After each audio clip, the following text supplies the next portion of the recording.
Anies kena batunya.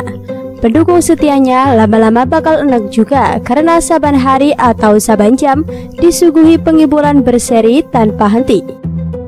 Telenovela berseri atau drama Korea masih mending, kendati fiksi. Toh masih ada bagus-bagusnya. Masih bisa cuci mata melihat aktor dan artis yang bening, bukan?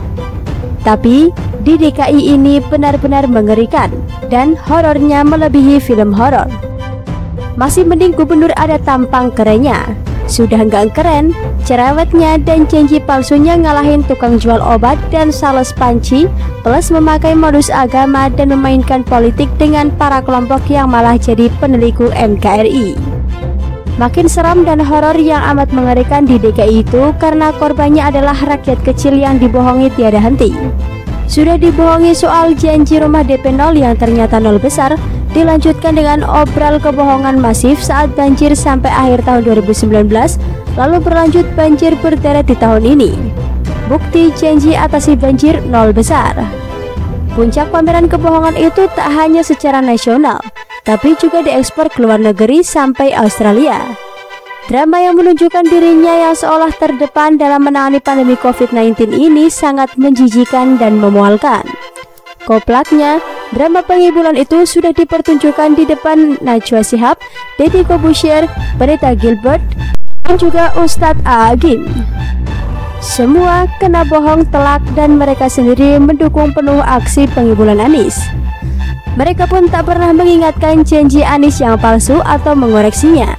Artinya, mereka sudah dalam gerbong Anies dan keberpihakan mereka itu menjadi aset dan modal Anies untuk menunggangi onta kursi dalam impian menjadi presiden. Segala upaya Anies ini seakan berjalan mulus. Drama kisruh 3 menteri menjadi amunisi untuk memainkan peran sebagai korban atau pihak yang seolah terzolimi. Padahal sudah terbaca semua yang dilakukannya itu memang hanyalah upaya untuk menutupi ketidakbecusannya yang hanya bermodal bibir atau mulut manis penuh janji manis. Syukurlah Gusti mboten sare, Tuhan tidak tidur. Akhirnya ada penulis militan pembela Anies yang membuat efek kejut dan getar dan ikut merontokkan kekuatan Anies. Anies selama ini disokong salah satu oleh narasi si Zheng Weijian yang selain punya modal menulis yang mumpuni, dia juga didukung massa atau followers yang banyak. Tahu sendiri kan, masa pendukung Anies di medsos sangat militan. Tiba-tiba si Zheng Weijian yang kini memakai nama akun yang berbeda di medsos membuat keberatan yang ikut membuyarkan mimpi indah dan fantasi surga Anies. Dalam sekejap dan tak pakai lama, Zheng langsung menguliti dan menelanjangi secara tuntas semua drama kebohongan Anies yang selama ini jadi andalan pencitraan basinya. Zheng tanpa ampun membuat tulisan secara sadis dan menggoreng sampai gosong semua drama good bener sampai tak tersisa. Lewat tulisan terbaru dan epik ala SJW, dia menghempaskan Anies sampai nyungsep ke kali hitam dalam tulisan berjudul Ricuh 3 Menteri by Zheng Weijian. Ciri khas nulisnya adalah sekali menulis, maka dia membuat hantaman ke berbagai pihak. Kali ini kena damprat habis itu adalah para buzzer setia Anies yang masih kena efek lem Aibon. Dengan kerasnya si Zheng menghantam sampai menghujam ke ulu hati para pemuja Anies yang mau menyamakannya dengan Gubernur New York serta bangga dengan promosi internasional Anies.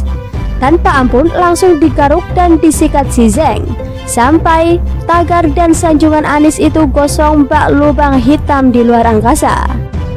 Koran hater Indonesia, Camp Anti Jokowi, The Sydney Morning Herald, rilis berita, judulnya bombastis.